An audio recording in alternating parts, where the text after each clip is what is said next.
মালাই মশালা পনির বানানোর জন্য আমি একটা মিক্সি জারে 1 প্যাকেট পোস্ত, পরিমাণ মতন কাঁচা লঙ্কা, মাঝারি সাইজের একটা টমেটো, কয়েকটা কাজু বাদাম সঙ্গে একটু জল দিয়ে একটা পেস্ট মশলা তৈরি করে নিলাম। কড়াইয়ের মধ্যে একটু সাদা তেল দিয়ে পনিরগুলোকে হালকা করে ভেজে তুলে নিয়েছিলাম।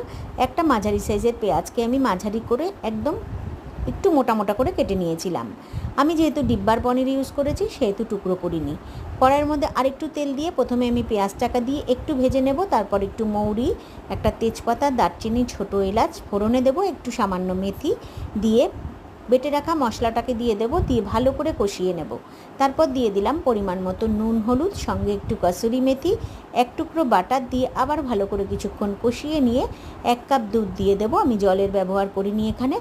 ভালো করে ফুটিয়ে নেওয়ার পরে ভেজে রাখা পনিরটা দিয়ে বেশ খানিকক্ষণ ধরে ফুটিয়ে নিয়ে আবারও আমি ওপর থেকে 1 টুকরা বাটার দিয়ে সামান্য একটু গরম মশলা দিয়ে এটা কিছুক্ষণের জন্য ঢাকা দিয়ে নামিয়ে নিলাম আজকে মালাই মশালা পনির।